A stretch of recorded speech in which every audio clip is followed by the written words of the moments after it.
Kan kananaaf godhee waaqayyoodha. Kan yoonaan naqees gooftaa koodha. Bara jireenya koo gaariina.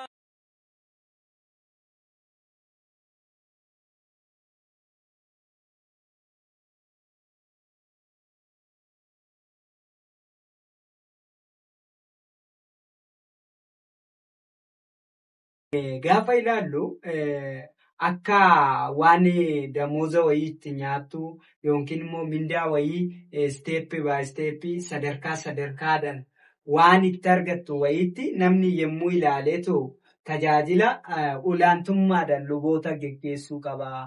Olaantummaadhaan daaqonoota geggeessuu qabaa. Olaantummaadhaan phaaphaasotatu geggeessuu qabaa. Gaafa jedhanii maaliinni? Eenyutu olaantummaadhaan geggeessuu qabaa?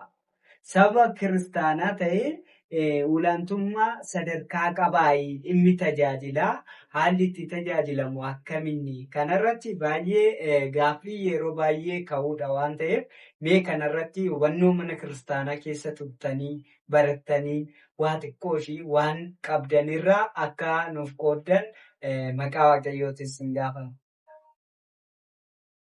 Tole. Tajaajilli nama hundumaa kan ilaallatudha. Nama duwwaa osoo hin ta'in waaqayyoos in ilaallata jechuudha. Nama tajaajilli tokko tajaajilamuudhaaf uummanni jiraachuu qabaa. Wanti tajaajilamu sun jiraachuu qabaa. Ogeeyyiin jiraachuu qaba. Ogeeyyiin hafuuraa jechuudha. Waaqayyoo nu gidduutti argame malee tajaajilli tajaajilan jedhamu. Waaqayyoo akka nu gidduutti argamuuf immoo wantoonni baay'een nu barbaachisa jechuudha. Olaantummaadhaan gaafa jennee ilaallu olaantummaadhaan tajaajilli eenyu ilaallata gaafa jennu nama ogummaa san qabuun ilaallata jechuudha. Nama ogummaa sana qabuun ilaallata. Amma fakkeenyaaf yoo kan fudhanne ilaallu ta'e amma qiddaasee tokko keessa qiddaaseetu qaddafamaa jira yoo ta'e qiddaaseen sun kan ilaallatu uummanni jiraachuu qabaa, daaqoniin jiraachuu qabaa, lubni jiraachuu qabaa, yoo phaaphaasiin illee jiraachuun, qomoosiin jiraachuun sadarkaa garaagaraa sadarkaa lubummaa garaagaraatiin warreen barbaachisan hin jiru. Tajaajilli walumaa galatti kan inni olaantummaadhaan kan inni gaafatu abbaa ogummaa sana qabudha jechuudha.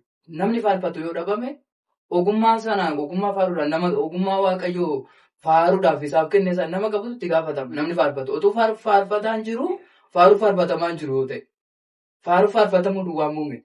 Iccitii faaruu faarfatamu sanaayyuu uummanni barachaa hin jiru beekatiin jiru yoo ta'e itti gaafatamummaa kana kan qabu nama ogummaa faaruutiif faarfannaa qabu kanaadha jechuudha. Qiddaaseen immoo qaddafamaa hin jiru yoo ta'e qaddafamaatiin jiru yoo ta'e otoo uummanni jiranii otoo bataskaanni jiru qiddaaseen qaddafamaa immoo hin jiru yoo ta'e ogummaa kanatti itti gaafatamummaa olaanaa kan fudhatu eenyudha? Daaqoniidhaaf luboota jechuudha. Gama biraatiin immoo kana duwwaa miti jechuudha. Tajaajilli waa'uma qiddaasee waa'uma faarfannaa waa'ee wantoota garaagaraa kana duwwaa miti. Bataskaanni yeroo ammaa kana keessattuu gama biyya keenyaa kana gama salaalee kana keessatti baadiyyaa kana keessa gadi gaafa garagallee tolaalle amma boonis illee rakkisee gadi garagallee gaafa laallu bataskaana gubatee argina. Bataskaana jigaa jiru argina. Bataskaana dhiibbamaa jiru argina jechuudha. Bataskaana dhiibbamaa jiru kana suphuu keessatti bataskaana jigaa jiru kana kaasuu keessatti gahee eenyutu qabaa? Abbaa qabeenyaa, abboota qabeenyaa warroota maallaqa qabantu jira jechuudha. Kana duwwaa miti. Tajaajiloonni bakka garaagaraatti laafuu danda'u. Tajaajiloota laafan kana jabeessuu keessatti gama ispoonsara ta'uutiin gama maallaqaatiin nama deeggaruu kan danda'u hiyyeessi deeggaruu hin danda'u abbuma maallaqa qabutu deeggara jechuudha. Kanaaf olaantummaatti gaafa tajaajila olaantummaatti gaafa galchinu abbuma ogummaa olaanaa sana qabutu irra tajaajila sana kennuu qabaa jechuudha. Olaantummaadhaan gaafa gaafatamu jechuudha. Kanaaf hundumti keenya gahee keenya beeknee abaluu irratti ilaaluutu hin ta'in amma fakkeenyaaf namoonni baay'een immoo yeroo tokko maaltu mudata bataskaannas garba gurraacha irratti kan jiruu fi bataskaannas fiichee kan jiru ejeree kan jiru bakka garaagaraa kan jiru bataskaanota namoonni adda adda baasee ilaaluutu baay'atama. Bataskaana keenya akkanatti cimsinee qabnee jirra jedha namoonni baay'een. Garuu kun sirrii miti jechuudha. Otuu bataskaannas cimina qabu faarfataanis barsiisanis qomoosiinis phaaphaasiinis iddoo kana dhufa ta'ee jennaan bataskaana gara biraa kana eenyutu nu dhufee jabeessuu danda'a. Bataskaanni iddoon as jirus Iddoon achi jiru sun kan akka as jiru miti. Kan lafa kana jiruu fi kan samii jiru bataskaanni tokko jennee haasofna. Namoonni baay'een immoo tajaajila asiitii fi tajaajila ejeree, tajaajila dagam, tajaajila iddoo garaagaraa adda godhee ilaalee bataskaana adda adda qoodee bataskaana tokkitti adda adda qoodnee tajaajilli bakka garaagaraatti laafatii jira jechuudha. Isa kanaaf immoo itti gaafatamummaa hunda keenyatti jechuudha. Bataskaana bakka laafetti, bakka tajaajilli laafetti bataskaana jabeessuun tajaajila keenyatti jechuudha. Kanaaf waan hunda keenyatiin, waan waaqayyoommaa fakkeenyaaf yoo fudhannee kan laallu ta'e amma abbaa meetti 5 kenneef sanaaf waaqayyo meetti 5 isa gaafate malee meetti 12 isa hin gaafanne jechuudha. Abbaa meetti 3 sanaanis meetti 2 sanaanis waaqayyo maaliif ati gita abbaa 5 sana hojjechuu dadhabde hin jenneen jechuudha. Waan nuu kennameen gaafatamuun keenya waan ta'eef kana of duubatti qabannee jechuudha. Amma fakkeenyaaf Abeel hoolaa dhiyeesse wanni isaa keessatti aarsaa gaafa dhiyeessu hoolaa bareeda dhiyeesse. Qaayel immoo callaa waan galchuuf inkirdaadha kan inni dhiyeesse. Garuu waaqayyo kan itti dheekame maaliif akka Abeel hoolaa fiddee dhufuu diddee otoo hin ta'in callaa qabdu sana keessa maaliif waan qulqulluu sana tajaajillee maaliif waan qulqulluu sana dhiyeessineedha kan inni Abeel Qaayelitti kan inni gadde jechuudha. Aniif isinis faarfataa ta'e bakka jirutti maaliif wangeela lallabuu diddeenaan jechuun naan hin jedhu jechuudha waaqayyo. Waan nuu kenninu gaafata jechuudha. Baay'een keenya immoo tajaajilamtoonnis immoo jechuudha. Tajaajiltoota duwwaa immoo miti. Tajaajila keessatti gahee olaanaa kan qabu tajaajilamtoonnis gahee olaanaa qaba jechuudha. Waaqayyo yeroo hundumaa dhufee mana balbala sana rukutaa. Laphee balbala nama hundaatu gargara dhufee na rukutaa. Isa na wajjin isa balbala sana abbane wajjin ammoo seenetan buddeena sana nyaadhaa. Keessaniif akka gatii keessaniititti isiniif kaffaluudhaaf nan dhufa jedheetu dubbata jechuudha. Akka gatii keessaniititti jechuudha. Kanaaf hundumti keenya gatii qabna. Lubbuu keenya fayyisuudhaaf, tajaajiluudhaaf, waaqayyo hunduma keenyaaf tajaajilamuun teenyee barachuun, faaruu teenya dhaggeeffachuun, faarfachiisuun, waan sirna qiddaasee keessatti, sirna qulqulleessaa keessatti, sirna qulqulleessaa kana dhaabbachuun gahee hunda keenyati jechuudha. Kanaaf gahee nurraa eegamu sanaan abbaan qabeenyaa tokko jiraachuu danda'a. Abbaan qabeenyaa kun qabeenya isaatiin waan tajaajiluu qabu tajaajiluu qaba. Qabeenya isaa biratti immoo dabalee jechuudha. Qabeenyuma isaa biratti iyyuu dabalee laphee isaatiin waaqa isaa tajaajiluu danda'u irra jiraata jechuudha. Waan godhe sana maqaadhaaf gurraadhaaf waan gochuu duwwaa otoo hin ta'in lapheedhaaf kuni waan waaqayyo naaf kenne keessa kanaan waaqa koo tajaajiluun qaba jedhee tamanii akka Abeelitti jechuudha. Akka Abeelitti waaqa isaa gammachiisuudhaaf waan gochuu qabu gochuutu irra jiraata. Kanaaf olaantummaadhaan tajaajilli abbaa kennaa qabuun jechuudha. Abbaa kennaa qabuun kennaa nuuf kenname sanaan akka tajaajiluuf hunduma keenya nu ilaallata waan ta'eef hundumti keenya gama nu barbaachisuun gama nurraa eegamuun akka waaqayyo jaallatutti tajaajiluun dirqama hunda keenyati jechuudha. Obboleessa keenya dhugumatti eebbifamii waaqayyo sagalee jireenyaa siyaada geessisu baay'ee dhimma tajaajiluu fi tajaajilummaa irrattis akkasumas olaantummaadhaan eenyu akka tajaajiluu qabulleen kaaftee akka sadarkaa keenyatti waaqayyoon eenyumaaf iyyuu biyya lafaa kanarratti illee kennaa kenneefii jira. Kennaa isaatiin illee akka tajaajilu kaastee dubbattee jirta. Akkuma macaafa qulqulluu irratti Efreem boqonnaa 1:17 irratti maal jedha?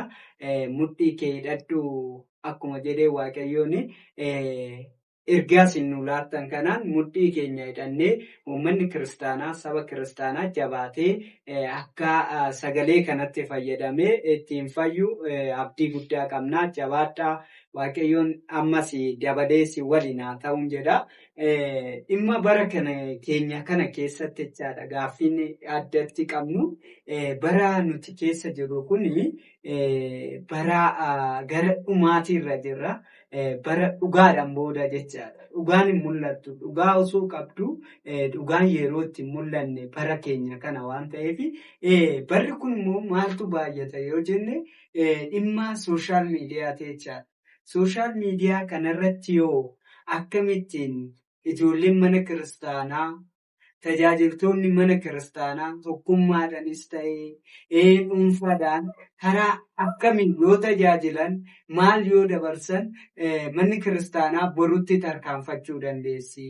Amantaan ishee dhugaa Ortodoksii Tawaahidoo kuni boru garam geessi hanga akka amma jirrutti dargaggeessi amma ilaalatii jirru jechaadha. Dargaggeessa baay'ee daandii lakkisaati jiru amantaa isaarraa achi fagaatee karuma barbaade deematee jirudha.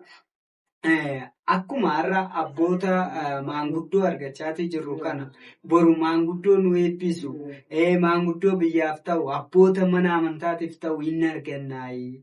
Kun akkamittiin karaa miidiyaatiin ijoollee yoo hojjete milkoofnaa kan jedhu amma immoo faarfataa Nimoonaa waa'ee miidiyaa kanaa sooshaal miidiyaa kanaatiin waa xiqqoo ishii akka nuuf ibsituuf. Sooshaal miidiyaa kanarratti egaa jalqabuma kaa wanti beekuu qabnu namni tokko waan tokko fayyadamuudhaaf Waaqayyoo jalqabuma dhala namaatiif maal kenne bilisummaa kenneef jechuudha. Bilisummaan inni jalqaba namaaf kenne bishaan kunooti ibiddis kunooti kan barbaadde keessaa akka galfadhu jedheera. Kana jechuun maal jechuudha? Hundumti keenyayyuu sooshaal miidiyaan yeroo kanatti akkuma beekamu bara kana keessatti baay'ee baay'ateera. Namni sooshaal miidiyaadhaan mataan isaa hidhameera. Sooshaal miidiyaa sana waan gaariidhaaf yoo fayyadamne nuti fayyadamaadha jechuudha. Waan gaariif yoo fayyadamne.